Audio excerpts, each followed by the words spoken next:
1, 2, test.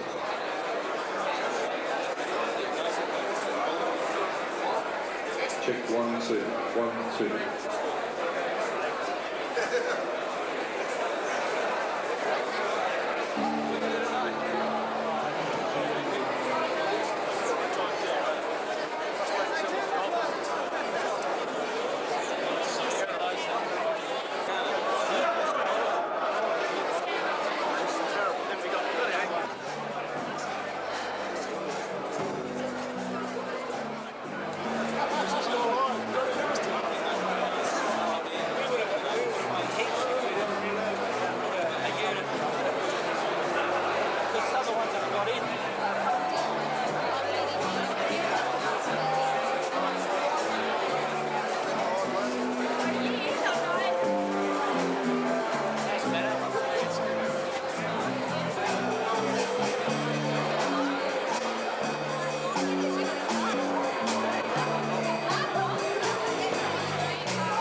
people aren't on the dance floor because what is about to happen, I'm sure everyone will be interested in.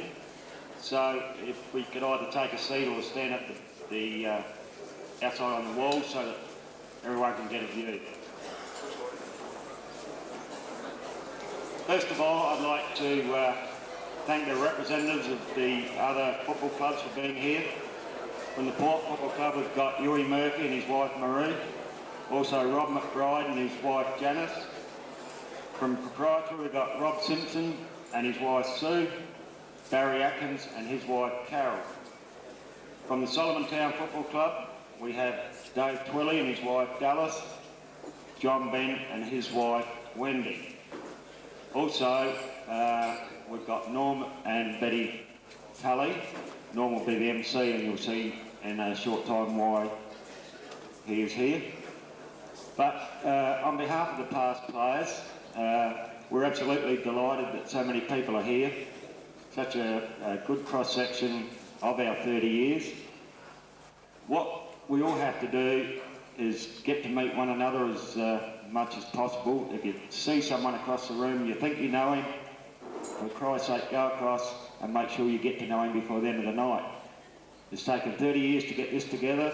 I'd hate for anyone to go away and think, well, I should have said something to him, but I didn't.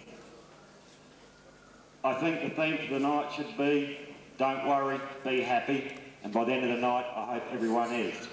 With that, I would like to introduce Mr. Norm Tully as MC for the evening. Thank you.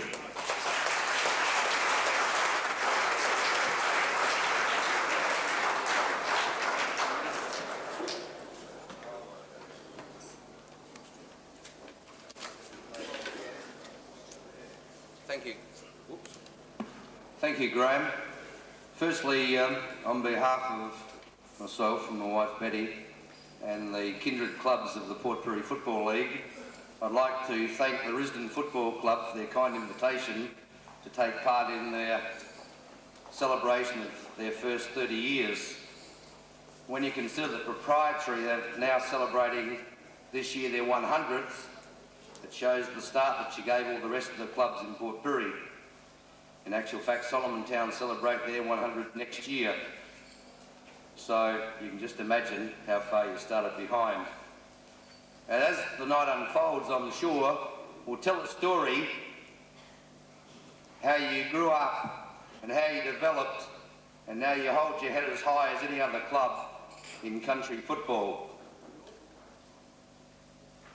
It must be mentioned that up until 1932, Port Pirie in fact had 4 teams. The 4th team at that point of time being Crystal Brook. And then at 1932 they pulled out of the competition and left Port Pirie with 3 teams. Then in 1958 there were moves initiated through the Port Pirie Football League to form another club, a 4th club. At the particular meeting, the then Solomon Town delegate and well-known Port Pirie identity, Gerald O'Brien, said, there's plenty of players in Pirie. Solomon Town last year had 48 colts training and could only play 26, so there's room for a 4th team.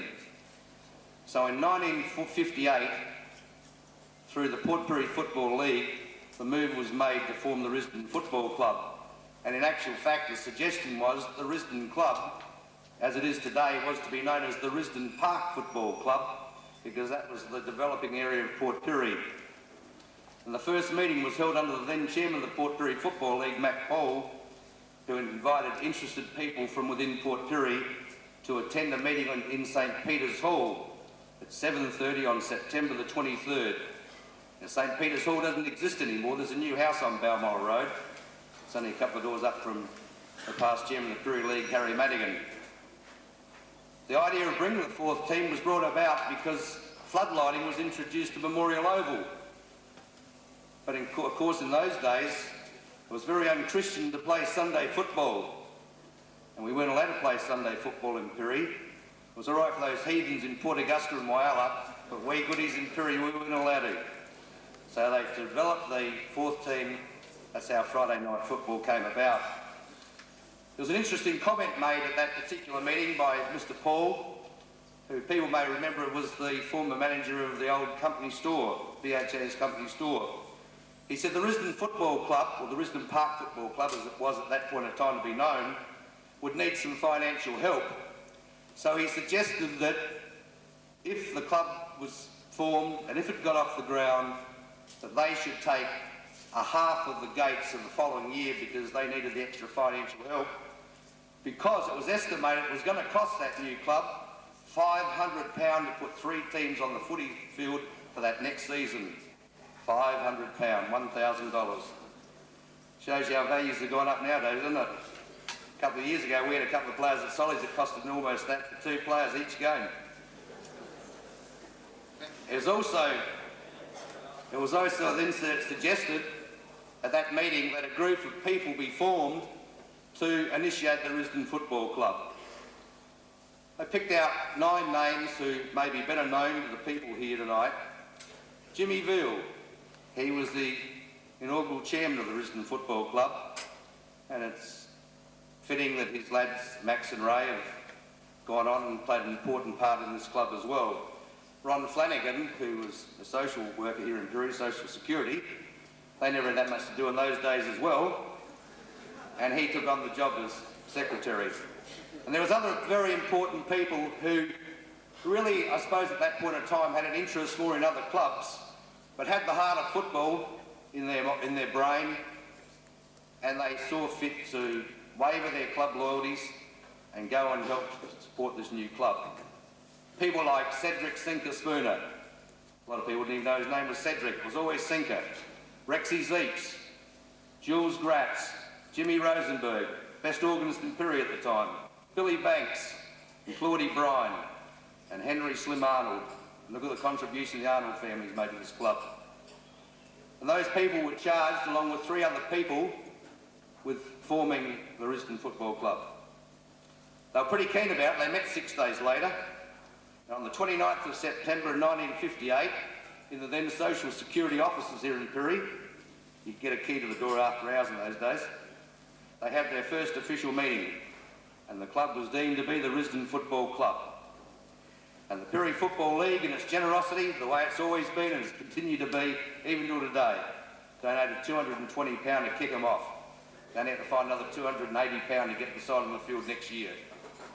The amazing part of that first year of Risdon, when they initially launched the club, that membership was set. You wouldn't believe it was 10 and 6 for adults and $5 for kids under 14. The club then, having foresight, the people behind the club, then negotiated to get the Pirrie West School Oval. They also thought about forming an oval in the middle of Phoenix Park. So even at that point in time, they were thinking ahead. In actual fact, they were the people, those 12 people, and the people they attracted to the Risdon Football Club with their enthusiasm, who really brought the Pirrie West Oval up to the standard it is today, suitable for training. The difficult part they had then was they had to find players, and they had to find someone who could do the job of teaching these players and getting them formed into one group of people. And when you consider, as you people realise, the 3 established clubs in Pirrie had been going at that point in time for 70 years. They had their heritage, they had their family ties, and so it was a very difficult job. But they looked around and they thought who was the best qualified person in Pirrie, and there was a man in Pirrie. He'd played in Port Pirrie, had been a star player, he played for Port Adelaide, he won a trophy for South Australia against Western Australia in 1947, and he was runner-up to the Tassie Medal, and that's the Australian National Football Council Carnival in Tasmania. And that person, ladies and gentlemen, the first coach of the Risdon Football Club is here tonight. He was at the Risdon Football Club last night, proudly displaying his original Risdon Tigers blazer. Ladies and gentlemen, I'd like to introduce him, Mr. Lyle Kretschmer. Would you like to stand up, please, Lyle? There he is, ladies and gentlemen. Now, that man would only know the job he had. And those people who came forward, there were lots of people who really had given the game away for a long time. People who might have been playing shipwork football. In those days, we used to have a shipworkers competition. but people who thought and loved football came out. In actual fact, there was a notation in the first report of the Risdon Football Club that on the first training night they had 50 to 60 players, which was more than the Central District Football Club in Adelaide had on the corresponding night. So there was a lot of enthusiasm. Risdon failed to win a game in their first year, but as I go through this team, this is the original team that first took the team to field for Risdon. A lot of the older people here will recognise a lot of these players came from other clubs. If they're here, I'd like those gentlemen to stand up. In that team, the first team that ever played for Risdon was the former proprietary star, who in actual fact had retired at the time, in Bertie Whiskar. Ray Ellis was another one in that side. Eric Pine, Eki was there. Roy Mazzino was another one who played. Bobby Thorpe, I know Bobby's here. Where are you, Bobby? Sorry, stand up, mate. Royce Ramsey was another one. He was in that side as well. I think Royce is here as well. So where are you, Gook? Barry here? In that side. Lytton, in actual fact, became the first Solomon Town player. Here I go, I think I'm in the wrong rooms. He became the first Risdon player to play league football. And so even at that stage, as we'll point out later on, Risdon had started to develop league quality players. Vice captain of that side was a player who gave great service to the Risdon Football Club, and he was vice captain in the original year, and that was Kevin Diggins. And the original captain was a player who came from Port, an outstanding player for Port, a person who was a really lovely man. If you know his son and family, you've got to realise just how nice a bloke he was, and that of course was Mick Finlay. I know that Pat's here tonight as well.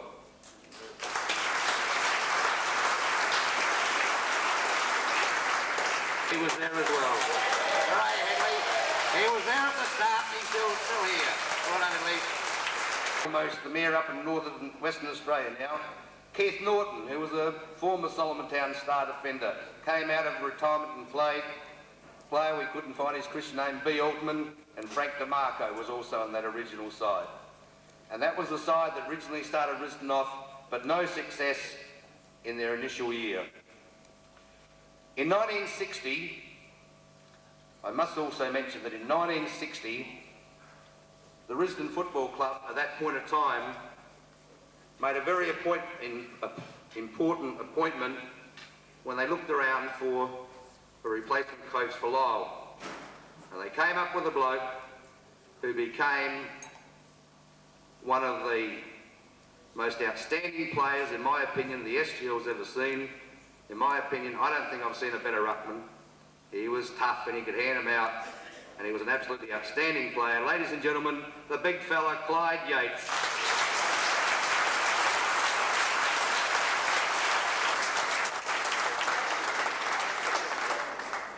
In actual fact, the Tigers won their second game in that year.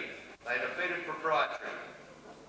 And in that first winning side, I'll give you the scores first. Risdon 8-9, Proprietary 4-7.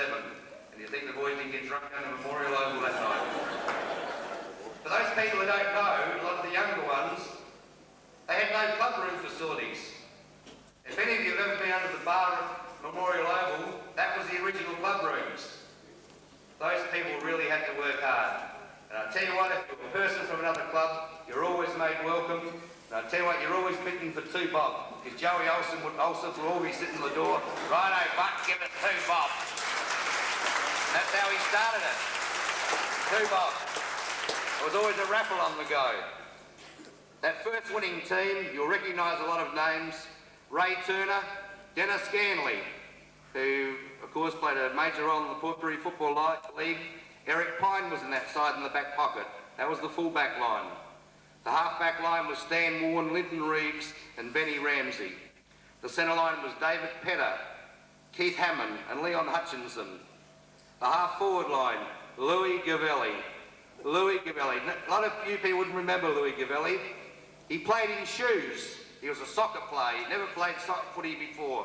In actual fact, he was a Division 1 soccer player from Juventus in Adelaide. And he was a top player here in Port Pirie. And the longer he played footy, the better he became. He developed into a pretty good player, even though he's wearing shoes. Kevin Diggins was centre half forward. and Barry Goog Thompson was on the half-forward flank. The full forward line was Desi Reeves. Desi's here, I reckon. Johnny Rogers was full forward. Run you, Desi. And the second ruckman was Bruce Curtis, and he was a fairly handy player as well. In actual fact, Bruce Curtis in 1983 won the Madigan medal. That's how good a player he was. The first ruck, Clyde Yates, George Valenti, Cos and Essie. No lacking of talk from the rover, Cosy and Essie. 19th was Jimmy Dawson, and 20th was Les Good. That was the original winning side, ladies and gentlemen.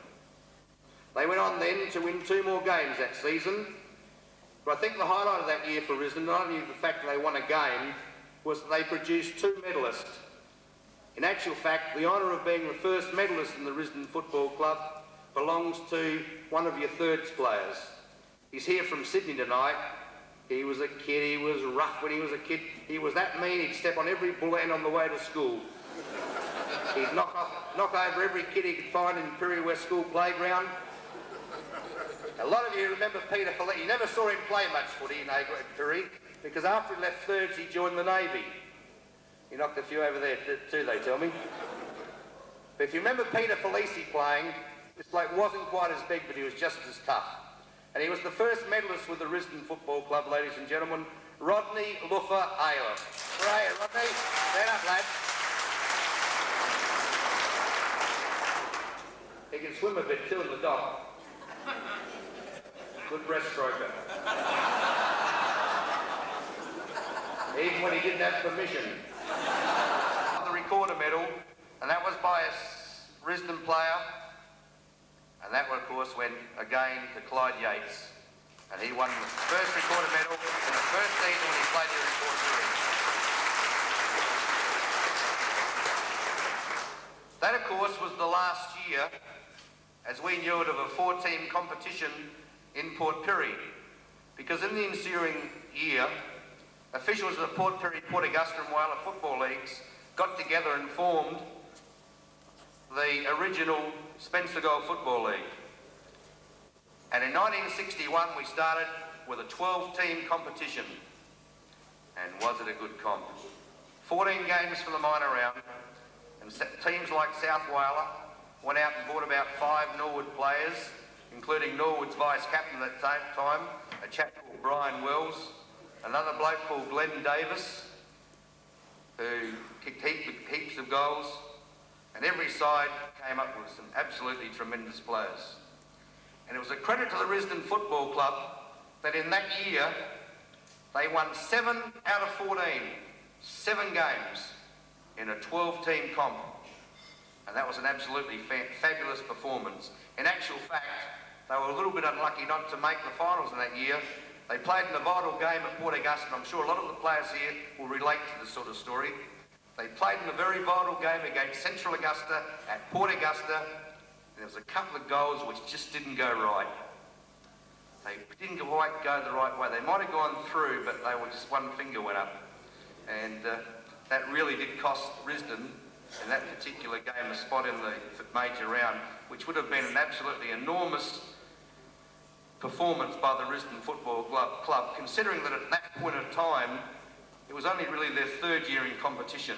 In actual fact, at the start of the year in 61, they won the Lightning Carnival, which of course everyone knows nowadays is the Rotary Lightning Carnival. And in fact, in that year, Port won that competition, won the inaugural SGL Premiership, lost only 1 game for the year, and Risdon ran 2nd behind Port from the point of view of the Pirie clubs, with Solomon Town and Proprietary underneath them. So it showed the ground that Risdon had made in such a short time. One of the highlights of that year was the fact that they had a bloke. He was an ugly player. I can remember whenever he got the ball, you could hear Yatesy sing out, "Scatter!" He'd get onto his left foot. He didn't know he was going to kick a drop kick, a punt kick, a screwy. But the thing he kept doing was getting hold of the football. And he was an absolutely fabulous player. And in 1961, he won the recorder medal, George Valenti.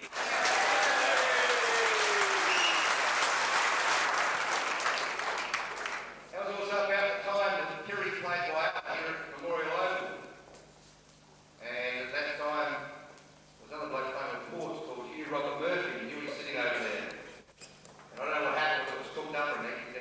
these things in footy, do you, Joe Clark? Starting fights and everything. But Huey had to have a bit of a balloon with local Kevin Haylock, who won a Manning medal and later played for Central Districts. But George had the jump of playing on a bloke called Darryl Foote. The first time I ever saw Darryl Foote play was at Whyalla. I think he kicked 8 goals that day, 4 with his right, 4 with his left. He played 2 league games in Adelaide, polled 5 Magarey medal votes, never went back to league footy. Now George was on him, this day in this combined game. 5 pairs of shorts later, George had him done. They ran out of shorts. The quicker he got the shorts on, the quicker George would rip them off. But he wore him down. Another highlight of that particular year from the point of the Risdon Football Club was that 4 players from the Tigers made the first ever SGL Team of the Year. And when you consider that, as I said, it was a 12-team comp, you had a number of players coming from league football, and I'm not talking about scrubbers, I'm talking about top league players at that point in time. Risdon had 4 players who made that first ever Team of the Year, which was selected at the end of the season. And they were George Valenti, Bruce Curtis, Kevin Diggins and Clyde Yates.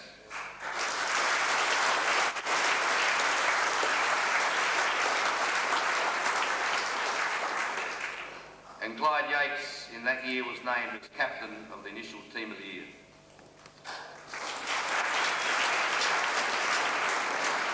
There was another important thing happened that year. Ecky Pine got into the act of providing highlights. He signed David and Derek. I thought I'd just put that in for you. Clyde Yates then continued as coach of Risdon. In 1963, 62 and 63, club slipped back a bit, 10th and 11th. I'd like to mention one little incident that happened during that period of time that involved Clyde again. It was in 63. At that time, Proprietary had a little cheeky bloke who could run pretty quick, a bloke called Trevor Thompson. He could just about run inside of Evans. I think he was a state schoolboy champion, and in actual fact he later played with Port Adelaide. And there was a boundary throw-in in front of the scoreboard at Memorial Oval, and the game had come to a standstill. In 1964, the ironic part about that was that Trevor Thompson came and coached Risdon. And that was the year Clyde Yates won his second recorder medal. And the Risdon Football Club finished 9th in that particular year. In 1965, with Trevor Thompson again as coach, they finished 10th in that particular year. The Risdon Football Club did reach another milestone in that particular year, in the fact that they won their first junior premiership. It was the Junior Colts premiership when they defeated Proprietary. And the coach of that side was a bloke who contributed a great deal to the initial development of juniors in the Risdon Football Club, Neddy Hoppy, who was coach of that side. Trevor Madigan was captain, and Anthony Hoppy, who's now Port Adelaide seconds coach and played league footy for Port Adelaide, was in that side. In 1966, I think Risdon made one of the most important decisions that club could ever make. They decided to appoint a new coach, and in that year, they decided to appoint a bloke who had played for South Australia. He'd been in the 1964 South Adelaide Premiership side, and that was a momentous performance in that particular year. And his name was Dick Jackson.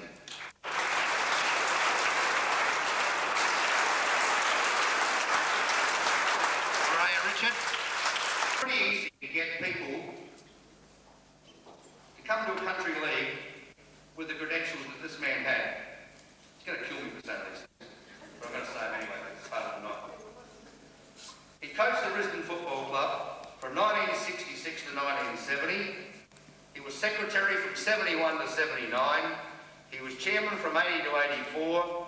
He gave the Risdon Football Club 19 successive years of service, and that is an outstanding performance by anyone, and he should be justifiably proud of his contribution to this club, as this club should be proud of the contribution he's made to it.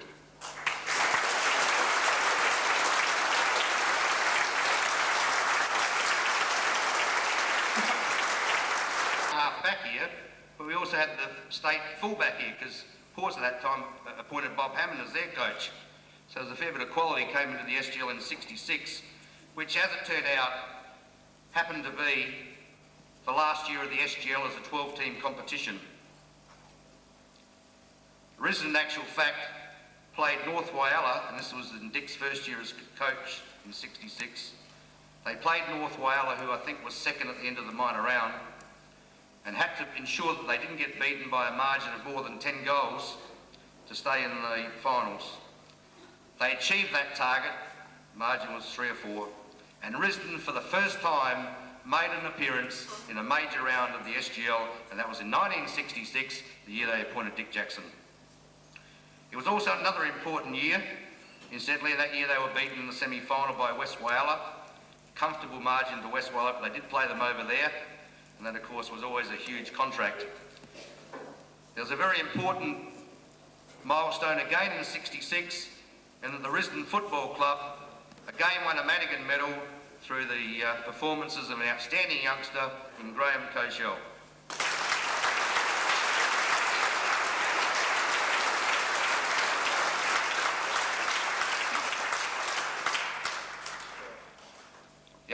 One of the other highlights of the '66 season, for anyone who may have been there, was most of the biggest brawl we've ever seen in the final in the SGL, Port North Whyalla here at Memorial Oval. In 1967, the club finished 4th, and that was the commencement of the SGL as we know it today. So they made the finals again. The junior Colts and senior Colts in that year both won premierships. In 1968, Risdon again finished in the finals, finishing in 3rd position. At that point in time, it was their highest ranking. In 1969, they finished 6th. The junior Colts again won the premiership, so it showed their junior program was developing. There's a little player came along, little bloke, cheeky as anything, little left footer. He won his first medal in that year. He had to win, he was that small, they all took pity on him. And his name was Cammy Colligan. Where is he? Where are you, Cammy? Formation of the Risdon Football Club. And in that year, it was memorable because it was the first time that the Risdon Football Club gave out, I shouldn't say gave out, recognised the people who had given the club outstanding service, and they in fact initiated their first life memberships. These people are the people who are recognised as worthy of being the first to be placed on the honour board of the Risdon Football Club. The players were George Valenti, stand up please, Noel Atkinson, Graham Cochelle and Rodney O'Brien.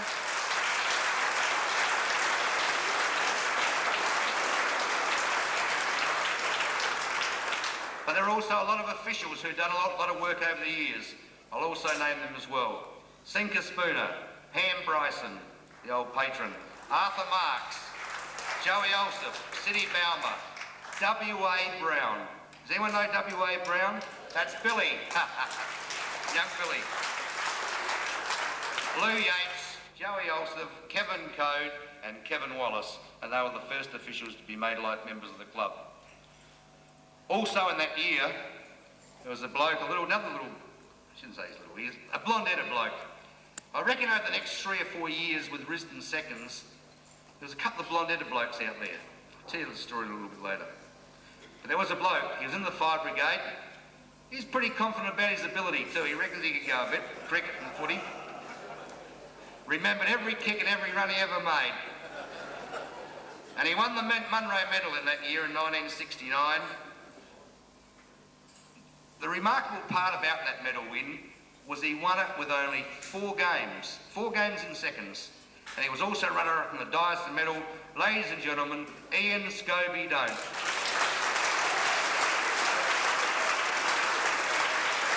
Years of Dick's coaching, he'd been in the major round, finished 6th in 69, but then in 1970, second at the end of the minor round, West Augusta were top.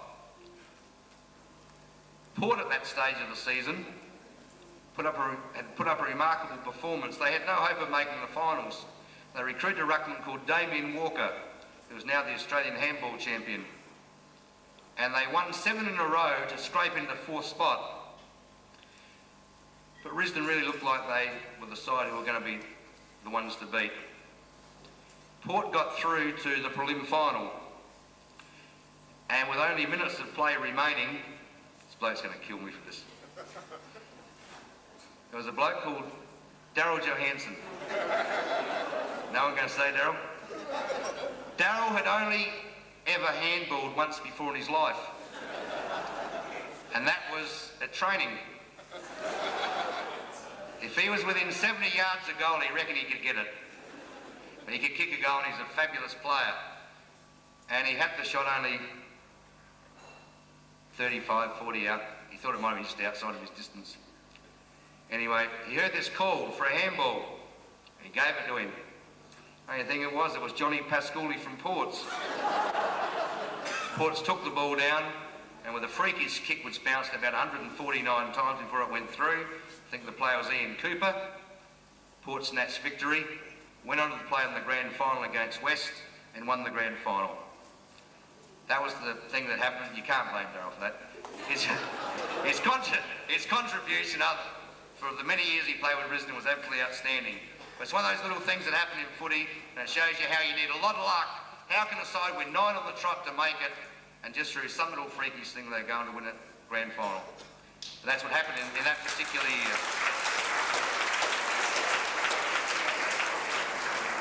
But it was a super year because in actual fact, the Risdon Football Club had an outstanding, and I mean an outstanding medal performance in that year. A youngster down in the junior colts called Chris Exandaris won that medal. Cammy Colligan won his 2nd Scott medal. Ian Scobie Dope won his 2nd Munro medal after only 5 games. This year he was getting a bit older. 4 the year before, 5 this time. And so they won the 3 medals. And in my opinion, in that year, there was a player who, and I think I've seen it almost as much football in the SGL as anyone else.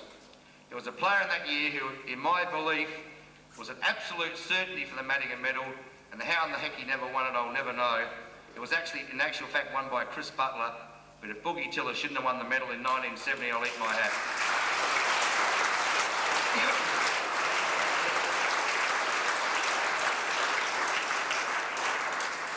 In that year, in fact, he won every media award and every award that was available. That was the last year that Dick, in fact, coached the club because he wanted to get something a bit easier, being club secretary. So in 1971, the club went out again and looked for another coach, and they found a player called Chris Lodge from West Torrens. And in that year, Risdon finished 4th. And this year, that little bloke who'd been sticking medals on his chest didn't have room for any more. No one knew where he was going to put it. He happened to win the Madigan medal. Now he can stand up. Cammy Colligan, who won the 1971 Madigan medal, 3 medals in successive years. This time it was a bloke who'd also been recruited from West Torrens, and his name happened to be Jumpin' Joe Clark. Where is he? There he is, the boy from Darwin.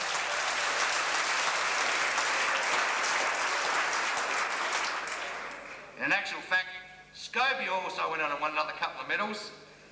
He played 7 games in the seconds this year, and he won the Dyson medal for the fairest and best in the SGL, and again won his 3rd Munro medal for the seconds.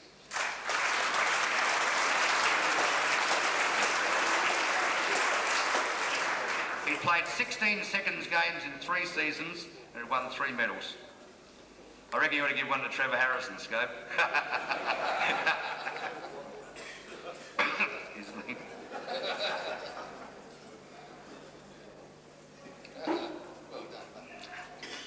They were the 2 blonde-headed blokes I said kept running around with each other all the time. Right, in 1973, Risdon must have had a tie to West Torrens at that point in time, because they came up with another bloke who'd also played with West Torrens, and this bloke happened to be a bloke called Des Jeffries. And although the club in that year finished 6th in the A grade, it was a momentous year for the club, because it became the first senior premiership in 1973 for the Risdon Football Club when they won the seconds grand final under coach Graham Koshel.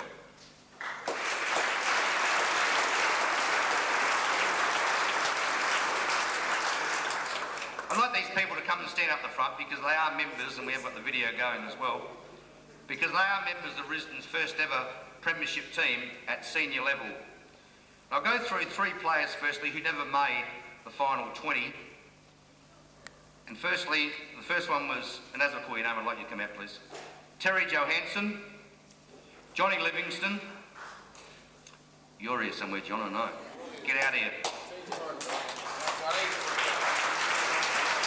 Come on, John. Don't slow up proceeding. Has he gone the toot? Okay, just when he washes his hands, get him to come back. Another bloke also was in that side. In actual fact, this bloke was a bit unlucky because he played seconds. He's a pretty ordinary player. He's a better secretary than a player. Come on, Johnny, up here, please.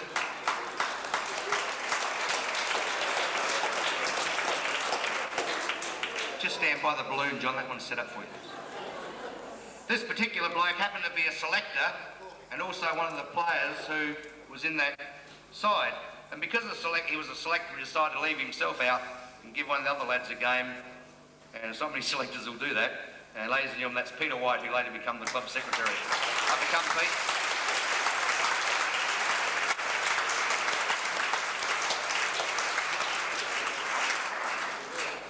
Johnny, just line along the front there, please, facing it. Right, the other members of that side were Jeffrey Scarman, Richie Promnitz, the butcher.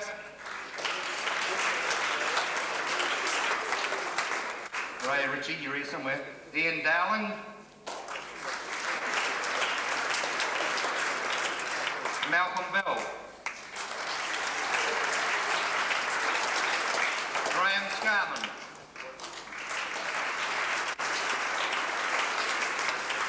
David Clinton. Larry King.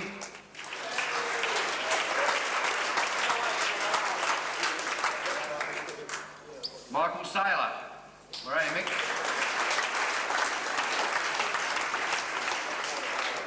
Johnny Wagner.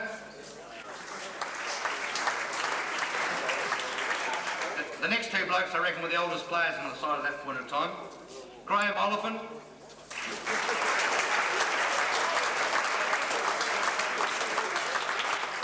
Graham Aldridge.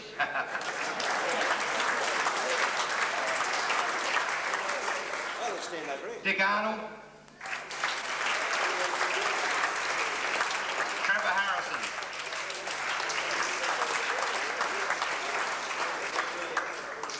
Nolly Atkinson, he was the oldest. Oldie told me he was the oldest. I don't know. Ian Goosey Wallace.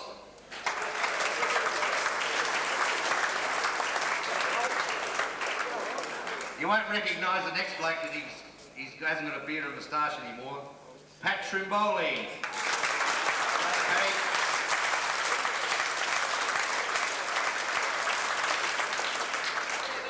Was he a goer? Oh. What about the next bloke? Was he a goer? You wouldn't want to step out along with this bloke. Rodney Dommy O'Brien.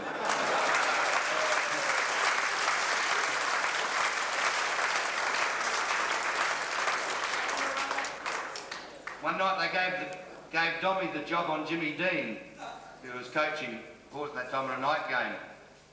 And Deanie reckons the hardest game he ever played in football. He got that frustrated at the finish, he even tried jobbing Dommy. He didn't know how good Dommy was either. He just stuck to him like glue. Bobby Kennedy.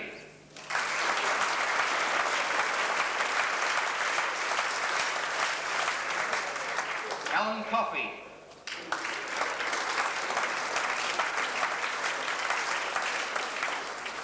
And Brian Alcock.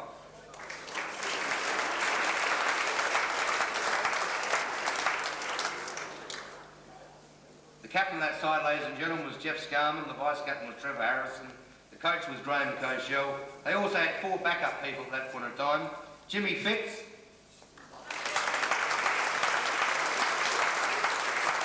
Kevin Code. Clicky Bickley. Graham Clippy. And Sandy Carter.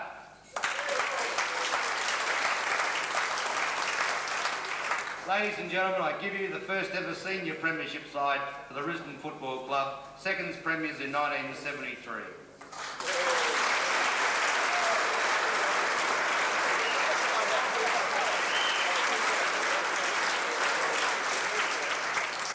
Thank you, gentlemen.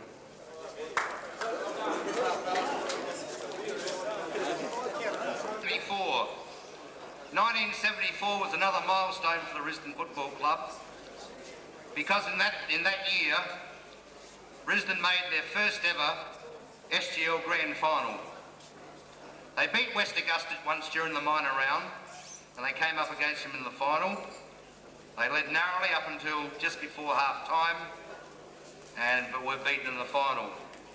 They were pretty innovative in that particular year because Risdon used a bud car to take all their supporters up to Port Augusta. And in that particular year, Cameron Colligan won his second recorder medal and Ray Veal won his first Scott medal.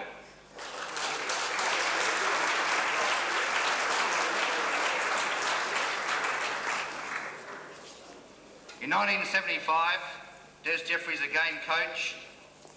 The club finished third in that particular year. And it was another youngster coming through the ranks. He was a bit of a wanderer, this bloke. But he won the Scott Medal in 1975, and that was Paul Arnold, later to go on and play for North Adelaide.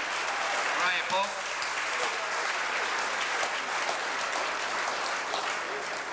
And there was another fabulous player playing for the Tigers at that time.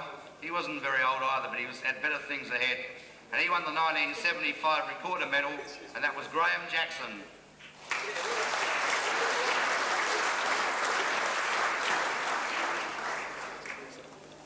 In 1976, Risdon again finished fourth, and that was the last year that Des Jeffries coached the club.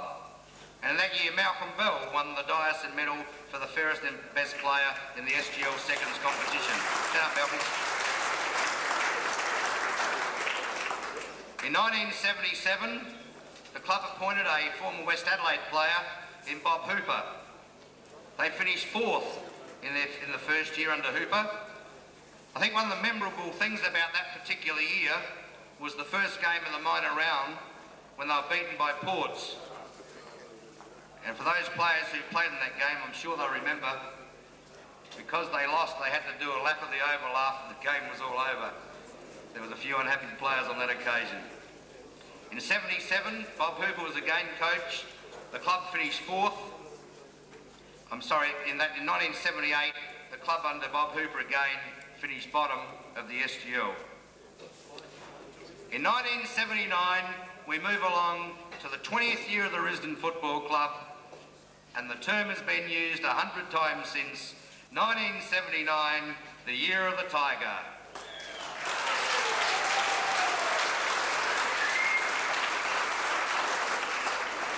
To win premierships in any competition, a lot of things have got to go right. The Risdon Football Club appointed Graham Cochelle as coach. Dick Jackson became one of the selectors. And they also formed a recruiting committee. That committee then set about the job of finding some players to get Risdon off the bottom of the premiership ladder. In actual fact, there was 13 players either recruited or who came back to the club in 1979. I'll just list the players who were still with the club. Desi Jeffries, Joey Clark, Peter Flower, Jeffrey Taylor, Ray Veal, Larry King, Chris Exendaris, Malcolm Bell, Colligan and Brian Tiller. But in that year, they recruited players of the calibre of Steve Cheney, who in that year kicked 59 goals and became the first ever player to become the leading goal kicker in the SGL. Kim Jamison, Stephen Code, only a youngster. Ian Shute Norton came back from Broughton. Peter Bond came across from Props. Bob Perryman was recruited. Paul Arnold, here's the story. Paul Arnold, after I think the previous season had gone for a working holiday or a holiday somewhere, and Cockles in the meantime been appointed coach. And he's walking down the street and he sees this young bloke with a knapsack on his back. And he glanced at him and looked away and he thought, stuff me. Lucky to miss out on that final side. And I'd like them all come forward, please. The first one is a bloke who, I suppose, felt Justice wasn't on his side in missing out in that grand final side. He'd given the Tigers outstanding service. He'd been an outstanding player, not only for Risdon, but for the SGL and Port Pirie, and his name was Brian Boogie Tiller.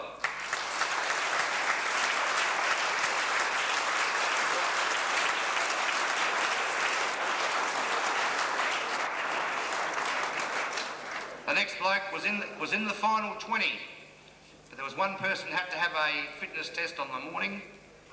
That player had the fitness test, passed it, and he took one look at Cockles and said, "I'm out, aren't I?" Cockles said, "I'm sorry, mate, you're out." He deserved to be there at a fabulous year, and he was a great player for Risdon, Peter Crowe.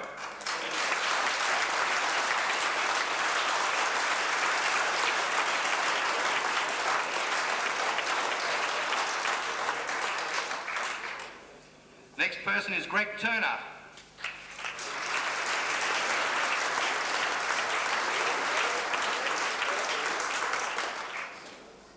And Stephen Code.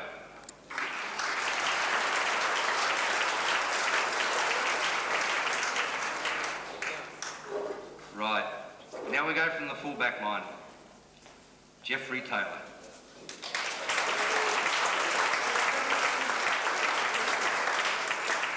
Still looking as dapper as ever. The captain, Ray Bill.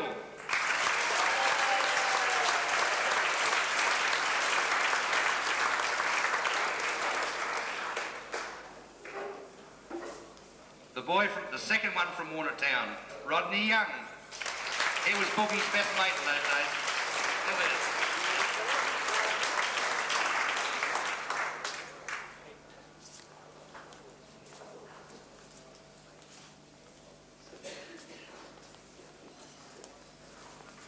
On the half-back line was a player who couldn't be here tonight, but he's coming up tomorrow, I believe, in Bob Perryman.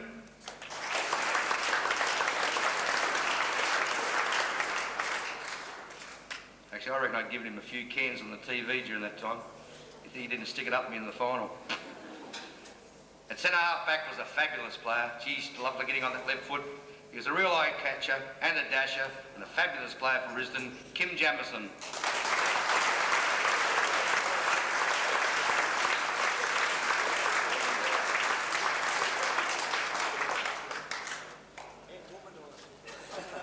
And on the other half-back flank was Des Jeffries.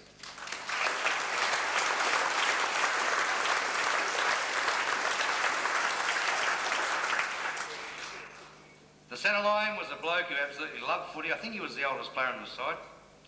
He played for a long time, but he loved getting a kick. He loved dashing down the wing, bouncing the ball. Peter Floggerflower.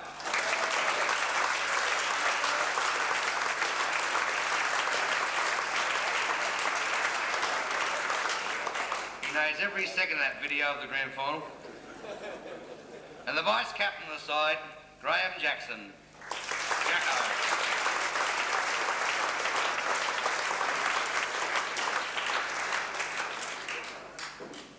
On the other wing was another bloke who had outstanding skills, won 2 Madigan medals, coached the club, later, Robert Payne.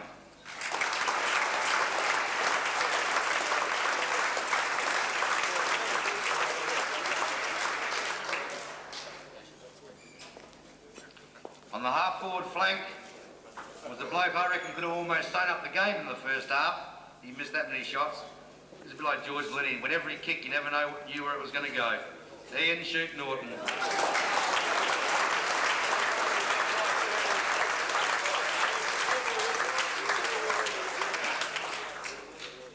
And at centre half forward was that fabulously talented youngster, Paul Arnold. That was in 79 I'm talking about.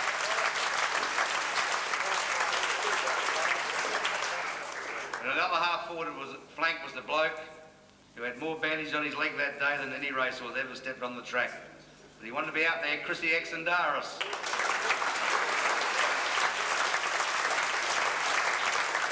Look at his money, he goes. The full forward line was the bloke from props, Peter Bond.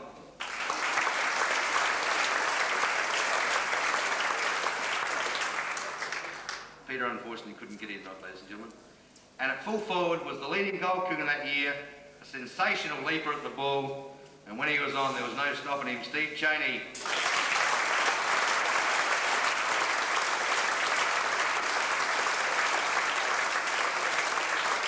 He was up in the A grade, back in the seconds, but he wanted to keep playing for Risdon, and he had that magic moment of playing in that 79 grand final, Malcolm Bell.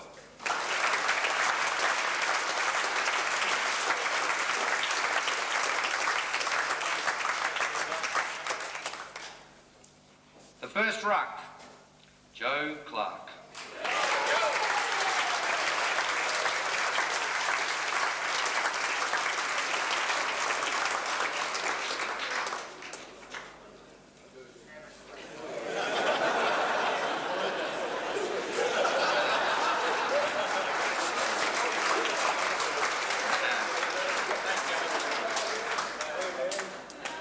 You thought that was Ron Perry's head, that black balloon.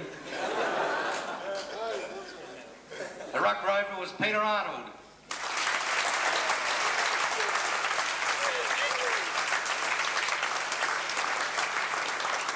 And the rover was Cammy Colligan. Gotta come now.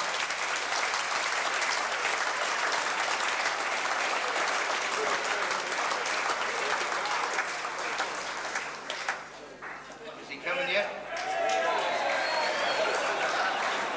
19th from that side was the bloke who went on to give Risdon great service after this grand final. And he's almost hung around like the walls in the club room, Lee Henwood.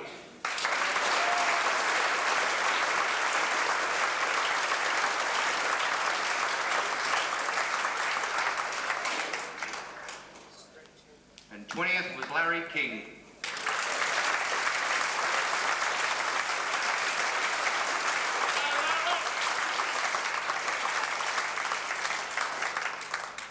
Larry was another one who wouldn't go away.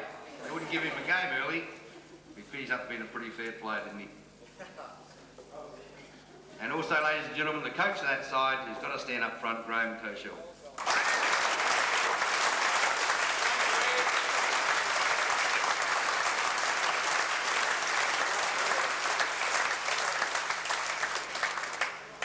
Ladies and gentlemen, I think it's important just to repeat again that at that point of time, this is what really tonight's function is about, is this group of people standing in front of me. At that point of time, no side in Australia had ever, in senior football, had ever come from fifth. Central Augusta had won the premiership the year before. They had only lost one game for the minor round, and I suppose were mostly the most red-hot favourites that we've ever seen in the SGL. In the elimination final, and just to emphasise, in that particular year, there were three clubs who, maybe in the 80s, that sort of dominated the SGL, in South and West, and also Port were the three sides who missed out on making the finals in '79. In the elimination final, this group of people, and I say group because even though some people weren't in the final 20, they all played an important role in helping getting the side there. They went up to play Willesden, and the elimination final they came home victors 16-13 to 8-14. And in the semi-final they played Solomon Town, and what a whitewash. At quarter time they led 8-4 to nothing. At half time they were 12-7 to 1-3, and the final scores were Risdon 17-12 to Solomon Town 7-7. They then went into the preliminary final. At three-quarter time, we're 8 points down, kicking against the wind in the final term. Cockles was a bit bemused. Wasn't starting to panic at all. Joey Clark's going, pointing to himself to go in the ruck. And Cockles in frustration said, "Okay, Joey, if you reckon you can bloody do it, go on the ball." Joey went on the ball and the Tigers won by 23 points and won their way into the grand final. In '79, it was most probably the most graphic and enthralling and exciting and possibly the most emotional grand final that I can remember in the SGL. I think it compared with the '64 grand final between South and Port. Centrals led 6-3 as everyone expected to 1-5 at quarter time. At half time, the Tigers had come back 7-7, Centrals to Risdon 6-12. But Central had got away as everyone again expected. They were getting on top. 11-18 to 8-14. Risdon started the last quarter 22 points down. She was a hell of a day, I can tell you. Bill Sutherland and I on the grandstand telecasting that game. There were bloody fights going on all around us. Bill was protecting the rear. You could hardly hear yourself think with all those blinky Risdon women all sitting around you. They were getting fairly excited. And at that point in time, really Risdon should have been a lot closer because they had missed some chances. But then there were some pretty exciting things happen leading up to that final siren. Kemi Colligan was fouled and Desi Jeffries took the kick downfield. Missed. Sitter. Peter Arnold got another one. Missed. Sitter. Really should have stayed up at that point in time. Bradley McDonald was playing, even back then. He goaled for Centrals. And the margin was back to about 8 points. Pat Manning, who the year before, in 1978, had kicked 108 goals. 108 goals in 78, Pat Manning. Gold, socket off the ground, 2 points the margin. Bob Payne came back, kicked a goal for the Tigers. Risdon were 2 points up again. Pat Manning then marked and got another one. 2 points the margin. The ball went back to the centre of the ground again. When Glenn Todman was the player, if I remember clearly, got the ball, kicked it down, Pat Manning marked again. 20 yards out directly in front. There was no hope that Pat Manning could miss. I'd just like you all now to listen to a little tape recording of what, and I'm sure this will bring a few things back to the players concerned, of the final minute or so of that final. I must apologise for the animosity in the broadcast. There was some fair bias, and some of the words you may hear scrambled was Bill Saylor and myself on Channel 4. So we'd just like now to have you recall those last couple of minutes.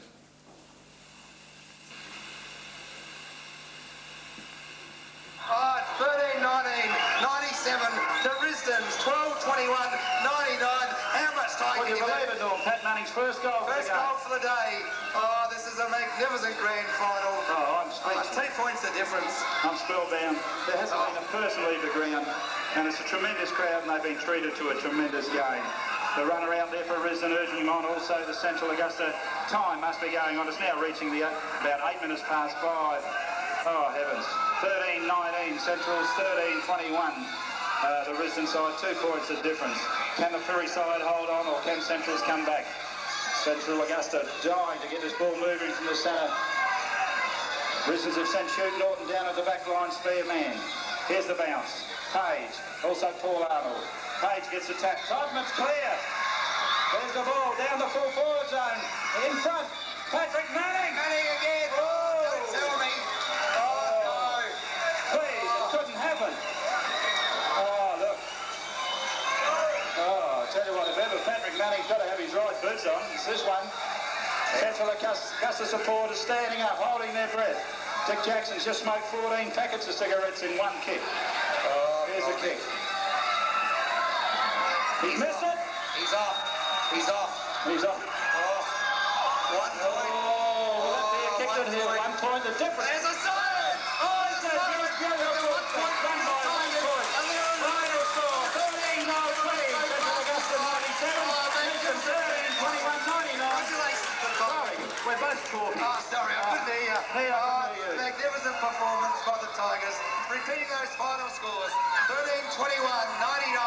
Central Augusta 13-20, 98. It's a 1 point win to the Tigers for the 1979 and their first ever SGL flag. Ladies and gentlemen, we salute the champion of 1979.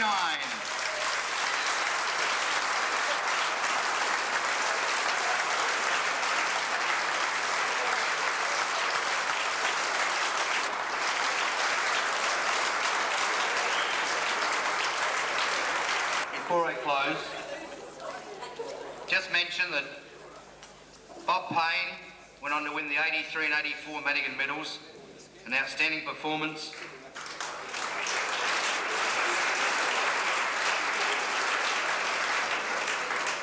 Mark Shoemaker tied in a 3-way tie, the first ever in 1985 with Kevin McSporran and Richard Anderson.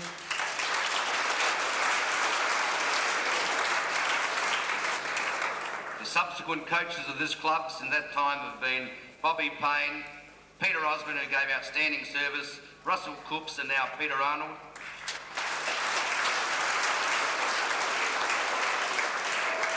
This club can feel extremely proud in the fact that since their formation, they have produced more league quality players than any other club in Port Pirie, and I refer to, in order, Linton Reeves, who went to Central Districts, Peter Cratchmere went to Sturt, Anthony Hobby, Port Adelaide, David Tiller, North Adelaide, Paul Arnold, North Adelaide, Andrew Rogers, Woodville, and also, I've got to think now, Geelong at the moment.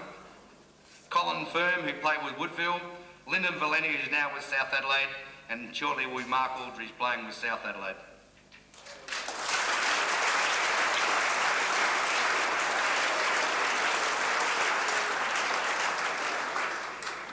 I'd like now to call on the chairman of the Risdon Football Club, Billy Brown.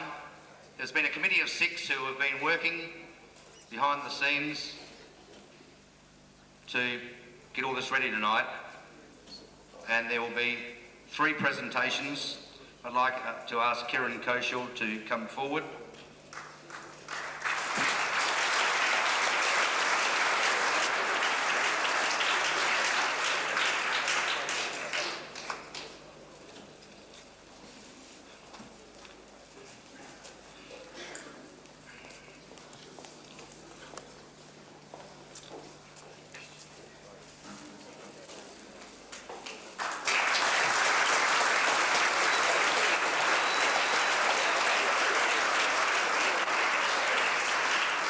Also presentations to Graham and also David Spud Patagna, who have been the 2 leaders in this effort.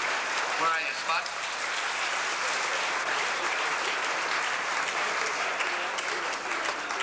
Here he comes.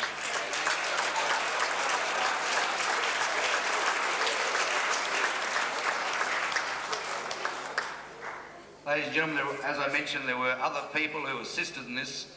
I think when they look around this room tonight, they can feel justifiably proud of their efforts. I'm sure everyone who came up last night have already started to enjoy the weekend. It's on again tonight and we'll keep going. And for all of those people who got themselves involved in this project for the Risdon Football Club, I'd like to say thank you on behalf of all of you people and congratulate them. Finally, there's one comment I would just like to make. The Risdon Football Club has given the other 3 clubs in Pirie 70-year start. You're now on a par in every facet of the administration and playing of football in Port Pirie. The Risdon Football Club started as a thought, as a dream, by people such as Jimmy Veal, Ham Bryson, Senka Spooner, Billy Banks, Slim Arnold. None of those people are alive today. It was also people who had the guts and the fire and the determination of people like Desi Jeffries, who really inspired some of the younger lads in this club. People like Dick Jackson, Billy Brown, Graham, all those ladies who have helped over the years. You have started a tradition which the other clubs have had for a long time. All I can say is, those people may not be here tonight, but I'm sure if they were, they would be very proud of the Risdon Football Club. Thank you very much, ladies and gentlemen.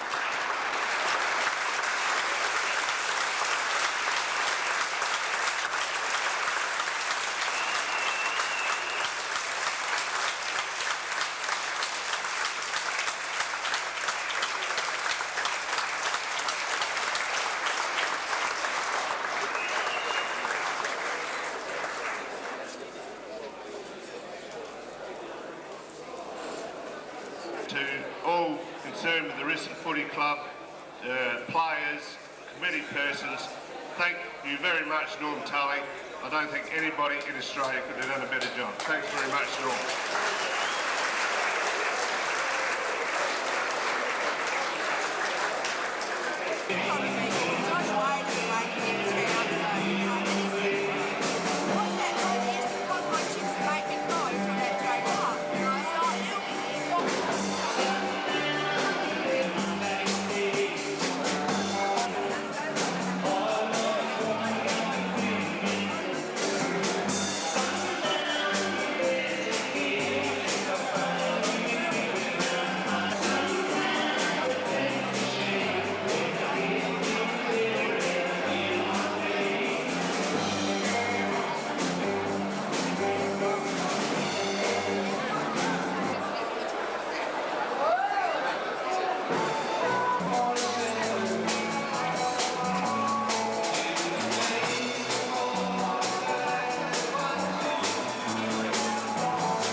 shout. I don't care.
This is a lesson on etiquette, ladies. Away you go. Come on.